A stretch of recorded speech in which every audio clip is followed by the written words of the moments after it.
think 2-1's actually a really good bet, to be honest. You have to take on Continuous. I'd love to know the last time he actually rode a 50-1 shot in a race. He generally has the potential to win this by 5, 6, 7 lengths if he does take the dirt. Yes, hello and welcome to this week's weekend preview here on the Next Gen Racing YouTube channel. You join us once again to preview some cracking action. We've got 3 races we're looking at this week from Kempton, and we've got 3 races from Saudi. Obviously, there is plenty of action going on, but Jack and I have whittled it down to some of the top races this week.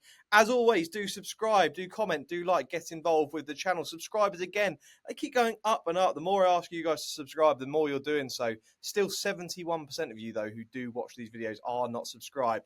Jack, we met every target we set from our last few videos. 2,258 subscribers at the time of recording. What should we aim for by the time we get to next Thursday's episode? Oh, I think we're going to go for 2,290. No, yeah, 90. Why not? I've gone a little bit able now. 2,290. We'll go with it. 290. There we go. We'll go with that. The subscribers know what they're doing. They'll end up getting up to 2,300. We'll get there. We will get there. Hit that button. It's free to do so. You don't get any dodgy emails coming through. You hit that button and we just come to the top of your list when we upload a video on YouTube. So worth doing so. Right, let's get into the action then, Jack. You're actually out in Saudi at the moment, so we'll get into that towards the back end of this show. But we'll start off over in the UK with Kempton. And the first race we look at is the 150 there, which is the Pendil Novices Chase. It's a Grade 2 contest, just over 2.5 miles. And Rubo's currently the 2-1 favourite here, best priced. Imperial Saint is 3-1. Ashdale Bob, Jess Carrington's runners 8-1. Boomborn 14s. Mark of Gold is also 14s. And Baloo, Nicky Henson's outside here at 50-1. We thought Nico would end up on the favourite, well, the Ante-post favourite in Jinko Blue. Obviously not here after unseating last weekend, Jack. But I thought this could be a fairly obvious one. I mean, you did mention on last week's show, Jack, Nameen Lion was going to be a selection in one of the races. Unfortunately, we didn't get to see Nameen Lion, but the reason behind you picking up Nameen Lion was everything was in favour, bar the trip. And I kind of see this the same with Rubo here. Everything's in favour, and the only question mark might be that trip. What do we make of this? Yeah, no, I completely agree with you. I think everything is in Rubo's favour here. I understand the trip there, but look, we've got good ground at the moment. There looks like there could be 2 to 6 mil of rain hitting Kempton before Saturday, but if not, conditions are going to be absolutely in his favour. He was beaten by Lodersud last time out on his second start over fences. I thought that was a really good performance there. Of course, he fell at Kempton. Slight worry, I suppose, when he was beaten by Sergino at Christmas. But look, everything is in his favour here. Imperial Saint, he has won over 2 miles on decent ground. Aintree, a little bit interesting the campaigning here after a big run in Handicap Company at Cheltenham. But I think everything's in Rubo's favour here. If you look at the way he won in Wincanton in November in the elite hurdle, good ground, beating Brentford Hope in decent style. He's continued to do it even in the Christmas hurdles behind Cheltenham, behind Constitution Hill. Looks like good ground's going to be perfect for him. So I think he's going to go and take all the beating. And I'm also actually going to have a small win bet here on Baloo at 50-1. He's of course the rank outsider here. He was pulled up at Windsor over 3 miles on soft ground last time out. I think this return to 2.5 miles on decent ground's actually what he wants. He's only had the 2 starts over fences. He's won over 2 mile 3 at Ascot, beating Bad Bay. Jumped right. I don't think his jumping is going to be all that bad. And he kind of dictated it from the front there, pressed the leader and led after the 3rd fence and then kind of went away in good style. He doesn't have as much to find as I think the price suggests. So for that reason, I think Rubo takes all the beating. But Baloo at 50-1 could be one to watch out for at a price. There we go, one at a huge price to watch out for. But Jack, with Rubo's main selection here, and I completely agree with you, Jack, you said it all there, but a really comfortable winner of the elite hurdle at Wincanton towards the back end of last year. And you did say, like, he fell at Christmas, but he obviously fell at the last, and he was running an absolute mighty race. I thought he was running a decent race, considering who was in front of him, and the fact it was Sergino and Ballyburn, 1 length off Lodersud in the Kingmaker. Even if Jinko Blue was in this race, Jack, I'd still be favouring Rubo. I really would. I would never be backing a horse after an unseat. We don't need to talk about him because he's not in here. But Rubo, I mean, I was listening to Harry Cobden on a Cheltenham preview just saying that Paul Nicholls is in for a good spring. And after last week's win for Pic D'Orhy, I just feel like this is just the start of a run of decent Nicholls horses coming out and winning. So I think Rubo, yeah, everything's in favour. The trip's a slight question mark, but I wouldn't be too worried. I think that 2-1 is fairly tempting in the Pendil Novices Chase. Right, let's move on then to the 3 o'clock at Kempton. It's the Novices Hurdle on the card. It's the Grade 2 Dovecote Novices Hurdle over 2 miles. Miami Magic is the 2-1 favourite. Course and distance winner here.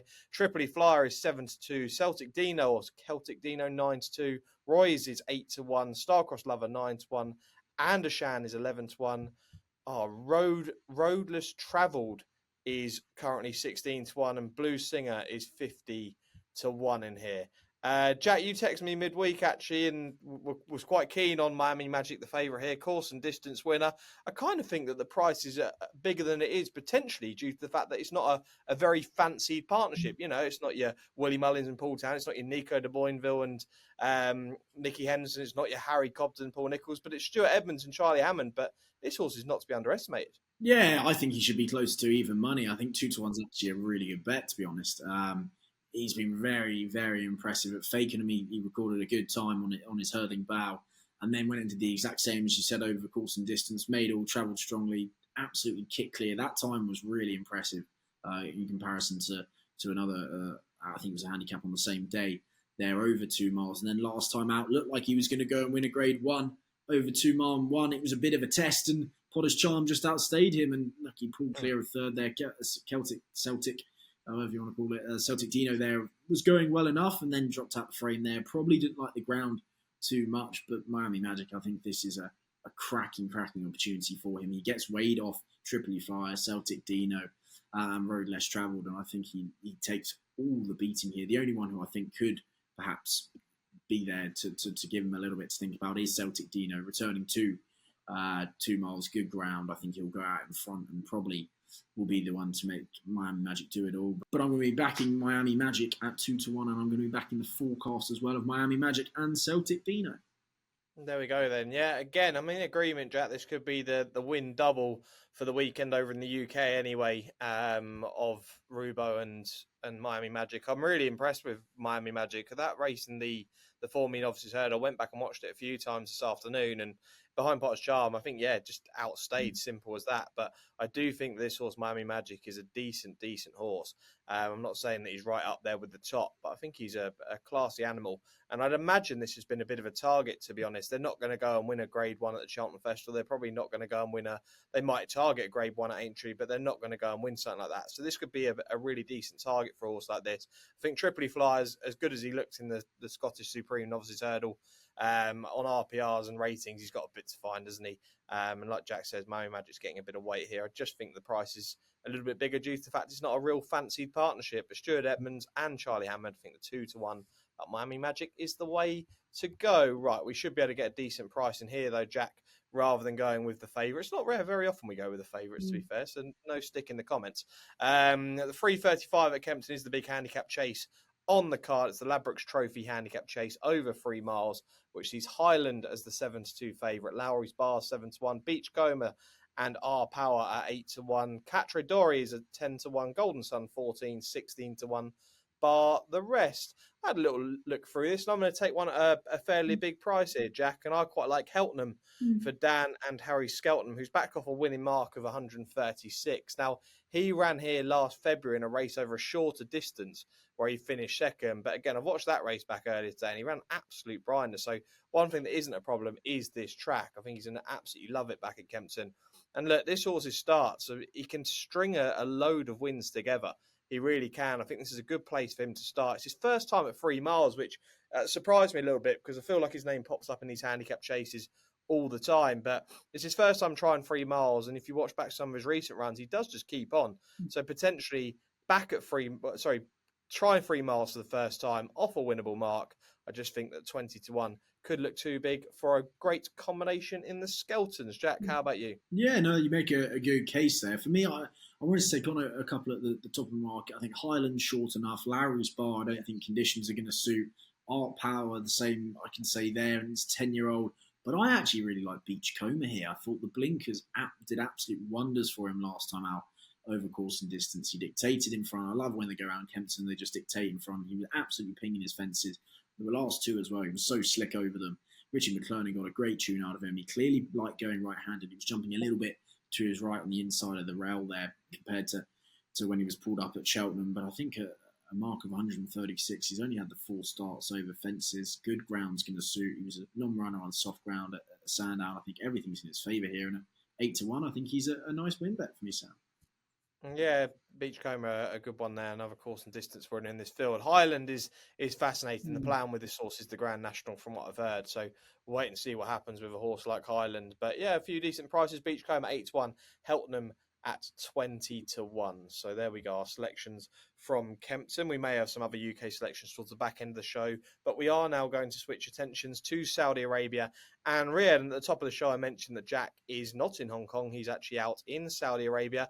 Just a little bit, Jack, you've been out there for a few days now. Just a little bit about what it's like out there and also the surface itself. I'm sure you've experienced the course in a few bits. What's it like out there? Yeah, no, it's fantastic out here. The weather's playing ball and there is a good buzz around the place. A lot of the Japanese contingent here, of course. You have Hong Kong, France, America, and the local Saudi Arabians also represented in the Saudi Cup, the world's richest race, worth $20 million. And look, it's set to be an absolute cracker. This dirt surface, though, I was on it this morning, actually, and it's a pretty deep surface. It'll be interesting to see Romantic Warrior going on the dirt. He's galloped fine on it, but you don't know until he's having kicked back in his face. I think Danny Shum's made it clear he doesn't want to be making all on it. And the turf track's a lovely, lush track. It's very tight, though. They bring the rail out on the Friday. They'll be putting it back there. So I probably wouldn't be wanting to make up too much ground late there as you come around that home bend. But the facilities are in good order, Sam. Everyone's here, ready for a buzz. And hopefully, let's get into it.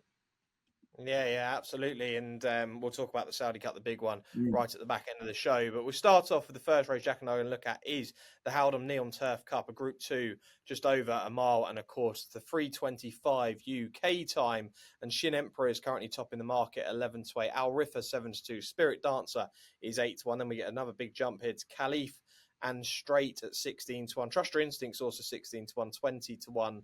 Bar these. I think we're going to look at these races in two different ways, Jack, but I'm going to be really, really boring.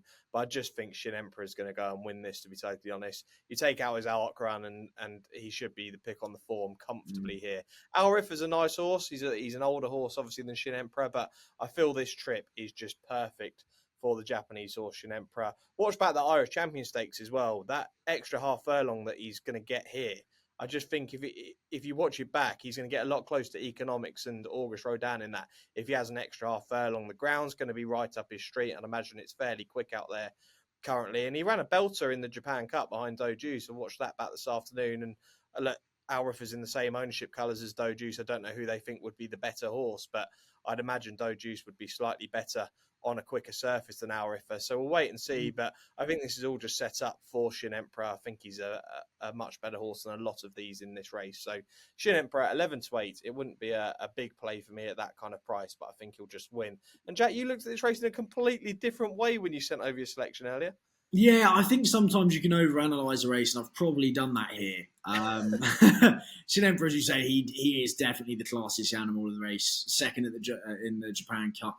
A bit of a prize, of course. You can put a line through his run in the Arc on ground, which was against him, and then ran a huge race in the Irish Champion Stakes when he was third to Economics, and of course he was third in the Japanese Derby as well. I think he takes on the beating. Al Riffa, not sure an extended mile and a quarter on good grounds, exactly what he wants to be doing here. Spirit Dancer won it last year, but it could turn into a bit of a muddling race, I think. I don't know if there's too much pace on. JP McManus's Trust Your Instinct is probably going to go forward for Dylan Brown McMonagle. I think he's actually no mug here, but I'm going to go with one, really a bit of a limb. Ryan Moore's on Sovereign Spirit, who is a Class 3 handicapper for Andrew Balding, but he looks to have just come of age, I suppose, as a 5-year-old in his last two runs in Bahrain. He was behind at Isle of Jura last March in Bahrain, and then for the same connections, Phantom Flight's gone and won 2 races in Bahrain over 9 furlongs and 10 furlongs. The Sovereign Spirit was the only one to pull clear of them. He's finished 3.5 lengths clear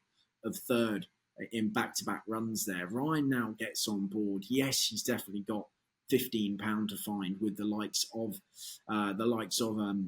Shin Emperor, but I think he's going to be settled a little bit more prominently. He's a very strong traveller as well, and I think he probably could run into a place. He's 50-1. He's the rank outside of the field. He definitely has plenty to find with Shin Emperor and Al Riffa, but I think Sovereign Spirit on a whim, I think, could go okay with Ryan on board.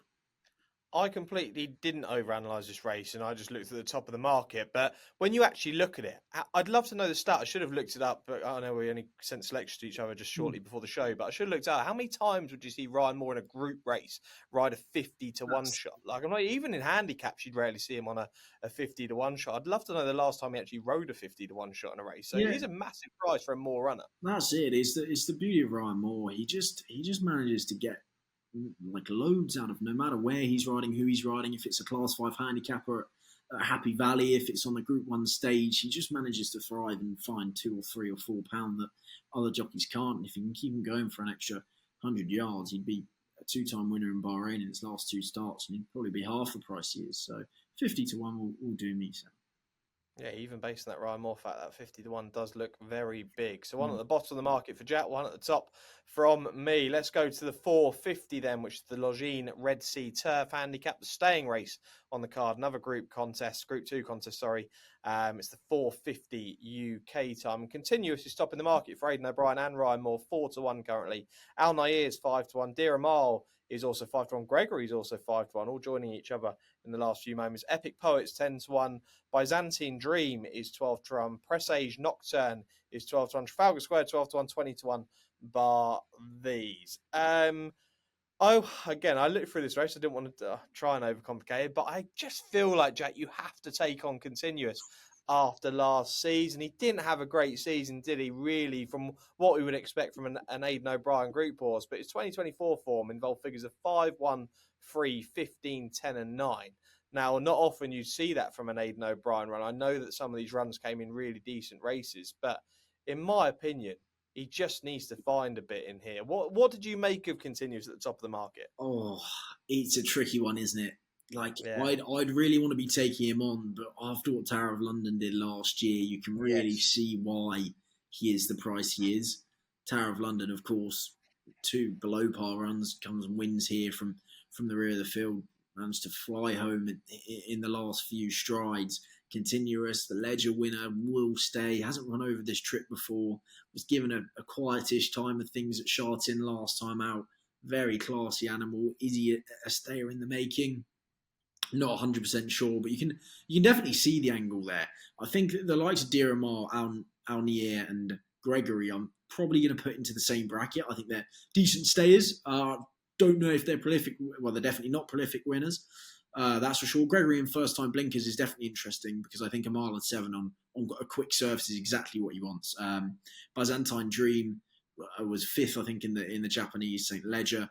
Bred to really appreciate this trip.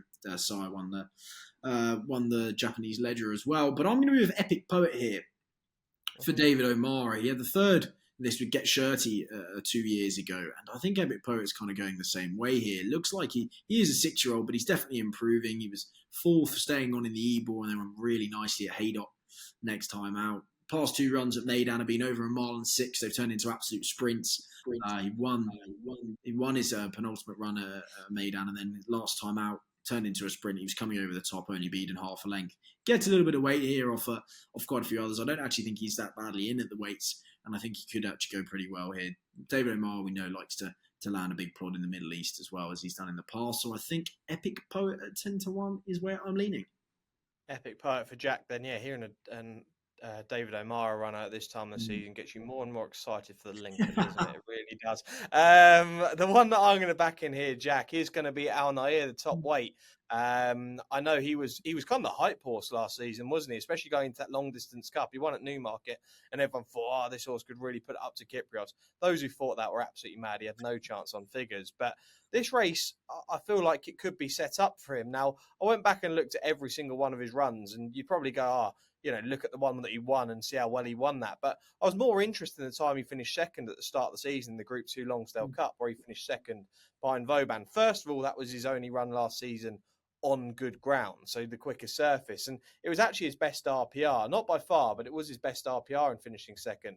The way he won at Newmarket was really impressive, but look, he's a 7-year-old, which may be a little bit of concern. But when it comes to the staying races on the flat, I actually don't mind the older horses. Yeah. If it came to kind of, your sprints up, and sometimes your sprinters are all right, but, your mile races, mile and a half races, you'd be looking at some of the younger horses. But 7-year-old in this race, I wouldn't be too bothered whatsoever. Yes, he's carrying top weight. I like these kind of group races where we have a handicap system going in place. But I think he's a horse that definitely will be worth following this season. He's not going to go and win your big Group 1s and stay in Group 1s this season, for sure. But races like the Longsdale Cup and some of your other Group 2s and 3s over staying trips throughout the season, definitely worth watching. I think he's a very classy animal. And I think returning back to good ground, I think we're going to see a big performance from him. So Al Nair at 5-1 will be the way that I go. The big one then, Jack. 540 Saudi Cup, 1 mile, 1 furlong, obviously on the dirt now. Jack's already mentioned that it is a fairly deep surface out there, and Forever Young is currently topping the market at 7-4. Only just though, Romantic Warrior is 2-1 with James McDonald on board. Rattle and Roll is 9-1. Factor Cheval, what a horse he's been for me. He's currently 12-1. Ushba Tesoro is 14-1, 20-1 bar these. We've been talking about this for a little while, Jack, but I think it's best to come to you, a man who would have more knowledge than myself on the two at the top of the market. What do we make of Romantic Warrior, first of all? Obviously, this will be so massive. I think the whole of the world, bar Japan, will probably be cheering on Romantic Warrior. And Forever Young, what do we make of the two at the top? Oh, it is just a cracking race. It really is. Forever Young, I suppose the draw came out last night. Forever Young's drawn out in the car park in 14, Romantic Warrior in 3. It's quite a long stretch there, so be able to get a decent position. That's not really too much of a problem at all for every Young's trainer. Yahagi wasn't really too fussed, but look, it's the age-old question: will Romantic Warrior get the dirt? City of Troy, look, he was really well back for the Breeders' Cup Classic. We saw what happened there. Romantic Warrior does work on dirt, of course, at Charlton, but that's a very different surface to what he's going to be meeting here. He's not used to the kickback. They tried him with pacifiers. They got special horseshoes on him now with a 2mm protrusion to help him try and grip the dirt. But look, I would love to go and see him here. I think it's completely head over heart for me. I think Forever Young, I think the market's got it right. Forever Young could well be Japan's best ever dirt horse, really. Won the Tokyo Shoten last time out in good enough style. And I know the Breeders' Cup Classic, he was third to Sierra Leone. He's a rock solid dirt horse. He's going to probably take all the beating, but Romantic Warrior is probably going to be get 2 lengths off him as the gates fly open. He'll get into a good position from gate 3. J-Mac will be there exactly where he wants to be, and it's just a big question of what's there as soon as he wants to push the button.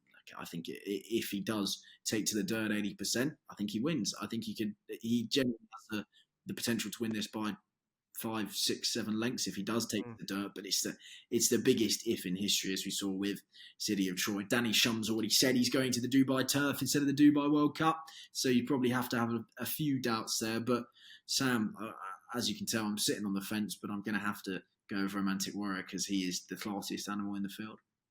Just quickly, if he were to win this by 5, 6 lengths and does handle that dirt, do you think there could be the temptation to switch that decision for Dubai at the back end of March?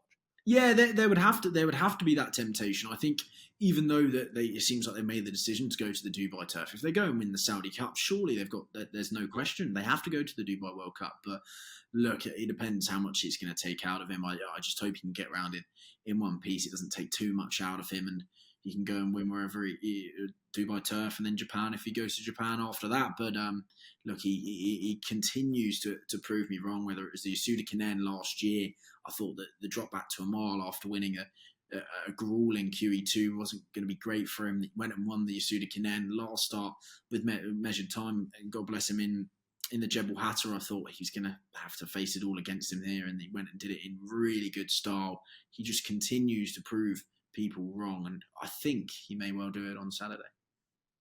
Okay, there we go. Jack really following his heart here with Romantic Warrior. It would be amazing to see, it really would. And if there was one story that I want from the weekend, from a viewing perspective, it would be Romantic Warrior going and win this. Forever Young, I was with this horse in that Breeders' Cup Classic. I thought it was a really, really good bet. It didn't turn out to be as good as I thought it was, but did run a really good race there. But I had to go through and look at ones at price, and I have been raving on about a horse for a couple of weeks for this race, Jack. And you haven't doubted it, but you've kind of said you'd have a few concerns. But what you said at the start of the Saudi preview here actually makes a lot of sense, this horse. And it's Walk of Stars, who I'm thoroughly enjoying the drift on, to be totally honest. 12s, 14, 16s, now 20-1. I'll take that. I was really impressed with what he did in the Al Maktoum Challenge in Meydan a few weeks back. I really was. Now, he's drawn 6, which is quite key. You'd be wanting to see a low draw of this horse, because if he does break well, he is going to go out on the front end and play catch me if you can. And this is why I said what Jack said at the start there, where you wouldn't want to give a horse too much room out in front because it's going to be difficult to peg back. It could suit Walk of Stars. It was what Targo Shea did. He basically went out in front, went fairly clear, and then on the bend got a slight breather into the horse. And the way that he kicked on from the front end was just so impressive to see. The fractionals were just spot on, and it's not easy for a horse to quicken on the dirt. And he just did that. Whether the deeper surface will be a concern of him trying to kick on, who knows? But I think, yeah, if he does get out and get a decent lead, he is going to be tough to peg back, and he should be there or thereabouts in the finish. And the other one, I'm surprised you didn't give the horse a mention, Jack, because you did text midweek, and I'll give you a little bit of credit because it was Wilson Tesoro who looked. I will do. I wasn't done yet. Oh, you weren't done. Oh, fine. I mean, I can pass back go. to you, and but this horse has just been so consistent, really has. I'm going to saying some of these names is going to be great, but he was second in the Tire Show, local Grade 1 out in Japan, second in the Korea Cup, which was Grade 3, first in the JBC Classic, that's a local Grade 1, second in the Champions Cup Grade 1, and second to Forever Young in the Tokyo Daoshen. Hopefully I've said those right, but wasn't too far off Forever Young, Jack. Really wasn't. Forever Young did look a lot better that day. Don't get me wrong. Forever Young run really well, but the difference between 7-4 and 33-1, I'm not sure that's quite right. No, I completely agree. I think Wilson Tesoro is the each way bet. You Kawada's picked him over Ushba Tesoro, who was called second in this last year. I thought the run behind Forever Young last time out was really impressive. Gets a nice little £3 swing there. Forever Young had a 3-year-old allowance, and I think 1800 metres is absolutely perfect for him. You saw that in the Champions Cup when he just didn't quite get the better of Lemon Pop there by the barest of margins. So Yu Kawada sticks with him. I think Yu Kawada gets a good tune out of horses on the dirt. He just keeps them rolling. It's not as explosive in the saddle, but it can just keep them rolling. Look, he's got a question mark on this service, but I think he is definitely the outside. To be fair, I think Walker Stars as well. You're giving a good shout, but Wilson Tesoro would be the outside I'd give a mention to. Okay, yeah, no, definitely the one to keep an eye on for sure. So there we go. That's the preview of some of the big races on the card. Jack, like I said, there's so much action. We could have been in it for an hour and a half talking about the racing this week, and we really could. Is most of your other selections coming from Saudi and internationally? Or have you got anything in the UK? Oh, that's me done. Oh, you haven't got anything else? Well, there you go. Look at that. Keep it simple. 6-3. I mean, I'm just giving a quick mention to 2 horses in the UK, which might be worth a little double. At Southwell on the all-weather, big day there. You've got the Hever Sprint Stakes, and then you've also obviously got the Winter Derby Stakes. Now, I just think both at the top of the market, but Clifford Lee and Carl Burt could be in for a decent double there. Marshman's looked like a completely different horse back on the all-weather. I was a big fan of this horse when he was a 2-year-old, wasn't I? I made a really big case for him in the Middle Park, I believe. But yeah, Marshman at 3-1 and Royal Champion at 6-4. I think that's a fair little double. And then the other one comes from Saudi. And it comes out in the Saudi Derby, which looks a really good little race. I enjoy watching this on the dirt. But I thought Golden Vekoma looked fairly big in the Saudi Derby at 5-1. I mean, it's a fair enough price. Now, he's a rapidly improving 3-year-old, and he's improved run for run. The last run at Meydan was really, really good. The way he kicked for home, which was just an instant acceleration. And there is going to be a few form boosts potentially on Friday at Meydan. A few horses running, including Heart of Honour for Jamie Osborne. There are other horses in other races who could give a form boost too. So Salim bin Gadaya's runners also out there who were in that race could give a bit of a boost. I think they'll actually run really well, the horses at Meydan who are behind in that race with Golden Vekoma. But looking at the 2 at the top of the market, they look fairly good, and they may just be way too good for Golden Vekoma, but I just think if you look through form, I think Golden Vekoma's been in a better race there, and I'm more impressed by the way he won looking at replays. So yeah, Golden Vekoma 5-1, I think it's a fair little price. So there we go. Right, best bets then, Jack, for this weekend, and don't worry, it's your turn to go first this weekend. So go on, off you go. Actually, to be fair, I've switched you off a horse, and you actually went for Victory. So what I did was actually him do a favour in some ways, but and the mean line didn't run, so it worked quite well. And Botox has run a stinker. So go on, yeah. Who's the best bet this weekend? Yeah, the mean line was 13-2 into 9-4 as well. I know, yeah. I thought we were. I was kind of ruining you, making me get off him. But yeah, Pick Dory did the job for us when we kept it simple last week. We're going to keep it simple this week. Miami Magic is simply too big a price. at 2-1 in the Dovecote Novices Hurdle at Kempton. There we go. So Miami Magic for Jack. And do you know what? Let's keep it short price this week. Let's have the double up because we both fancied it. But I'll have Rubo in the Pendil Novices Chase. A nice little double there. A good win double for Kempton. But like I say, really, really good action no matter where you look on Saturday and even Sunday. Fontwell with their feature race, the National Spirit there on Sunday. So really looking forward to that. So keep an eye out for all of the action. Remember, do gamble responsibly. Keep subscribing to the channel. Like we say, get us as high as you can. Jack's at the target of 2,290 subscribers. Just get us to 2,300. Why don't you? It's easy to do, so hit that button down below. And thanks so much for all the support on the Cheltenham Ante-post videos. The series, we're into episode, we've had episode 2, we're into episode 3 this Sunday. Big support on those videos. We're thoroughly enjoying it. We're enjoying actually previewing the kind of Ante-post angles closer to the action. We know roughly where horses are at and where they could go. So yeah, really enjoying the support. We'll be back again Sunday at 6 p.m. for another episode of that. So look forward to bringing you that this Sunday. Big thanks to Jack, as always. Do enjoy all the action out in Saudi, Jack. I hope you have a wonderful time. Enjoy the weather that we're not getting in the UK at the moment. But yeah, big thanks as always. Thanks for watching, and we'll see you again on Sunday evening.